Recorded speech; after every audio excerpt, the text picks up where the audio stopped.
Good evening. Good evening. My name is Robert Edward Brown, and it's my hope, is my prayer to point you in the direction of Jesus Christ.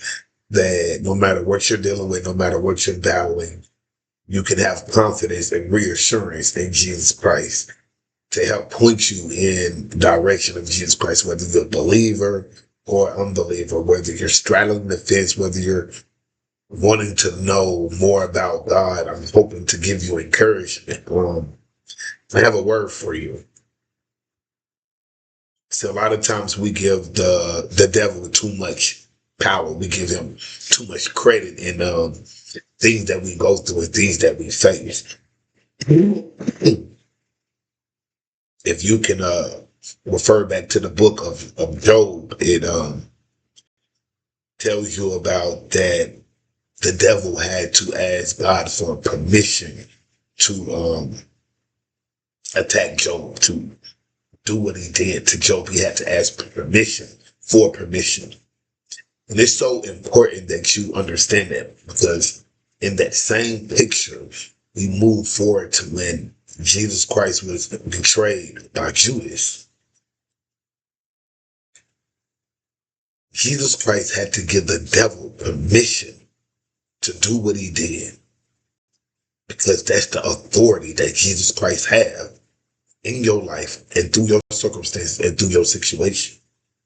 That you have to walk in the power of Jesus Christ. You have to allow the power of Jesus Christ to fulfill you. See, the word tells you that people have an outward appearance of godliness, but denying his power. That's kind of how it is when the enemy attacks us, because the enemy has to ask for permission to do whatever he does to us. And that's how important you are to God. The enemy had to ask to had to have permission given to him to be able to attack Jesus Christ the way that he did. Reference. When John asked Jesus Christ, "Is it I who will betray me?" Jesus Christ gave him and said, "No, it is him that dipped his hand that dips his hand with me." And then after he dipped his hand in, they said that Satan entered in to Judas. And then Jesus Christ told him, "Whatever you do, do it quickly."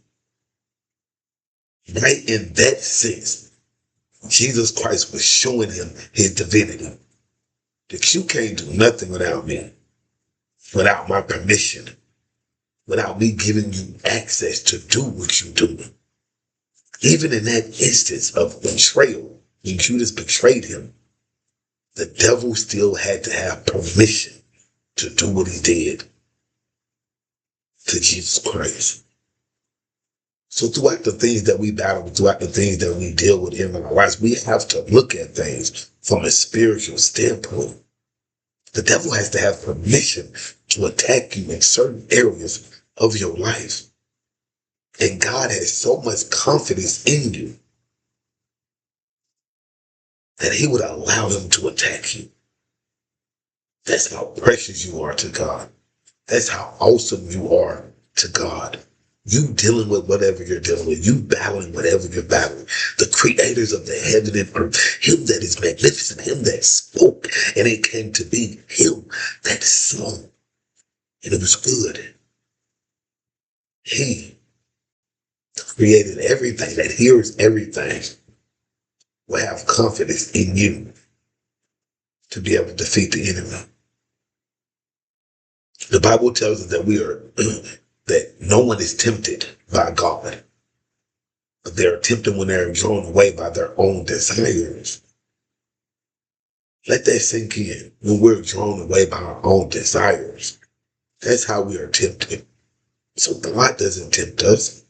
God doesn't bring test to tempt us with evil, because he's pure. When we're tempted by evil, it's because of our own desires, our own pride, our own selfish ambition. When we get caught up in bad situations or bad relationships, it's because we stepped out of God's control, out of God's power. And the enemy used that relationship, that job, that situation, that circumstance to defeat you. But when we walk in the power that God has given us, we can tell that devil, get thee behind me, Satan. See, because God has given you all the power that you need. But we fail to recognize the power that we have, or that God has given us, because the trials and the tribulation, because the things that we're going through, because all the things that we see with our physical eye. But spiritually, we already have the victory. We're rooted and grounded in such a great cloud of witness through Jesus Christ. We overcome by the blood of the Lamb and the word of our testimony. By you telling another brother or sister the things that you have been through, the things that you have overcome, how God has worked in your life. We need your testimony. So don't allow the trials and the tribulations, the setbacks, the failures, the mistakes, the broken heart, the pain, the bitterness to cause you to not walk in the awesome power of God. Understanding the devil cannot do nothing without God's permission. I would only give him permission because he believes in you. You dealing with what you're dealing with. You battling what you're battling. You facing whatever you're facing, going through whatever you're going through. God trusts you that much. He believes in you that much. That much. That he will allow the enemy to attack you in certain areas. It's important that you understand that you will judge angels. You dealing with what you're dealing with. You battling what you're battling. You going through what you're going through in your life. You will judge angels.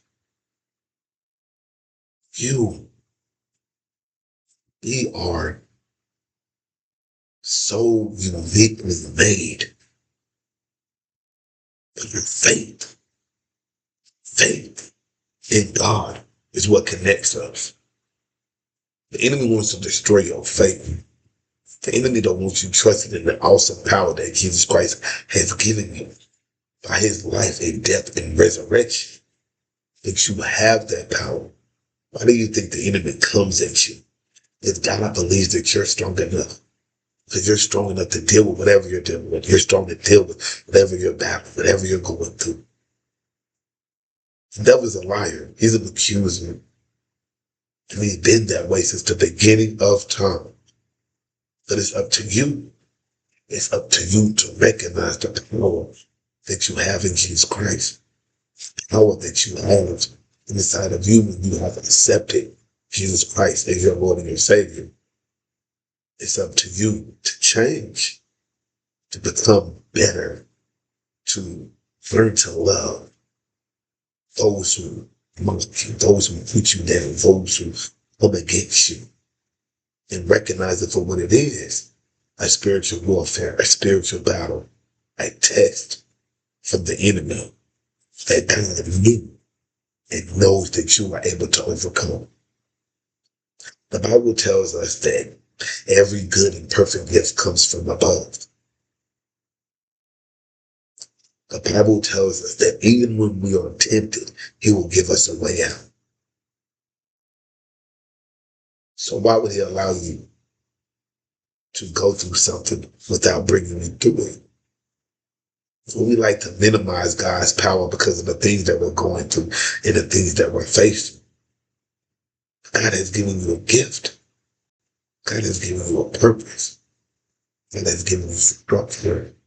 God has given you rules and guidelines to follow that sets you apart from other brothers and sisters out here who just living in the world. But it's up to you to recognize the power that you have through love. Loving somebody who don't like you. Loving the people who despitefully use you. Loving people who put you down. Love.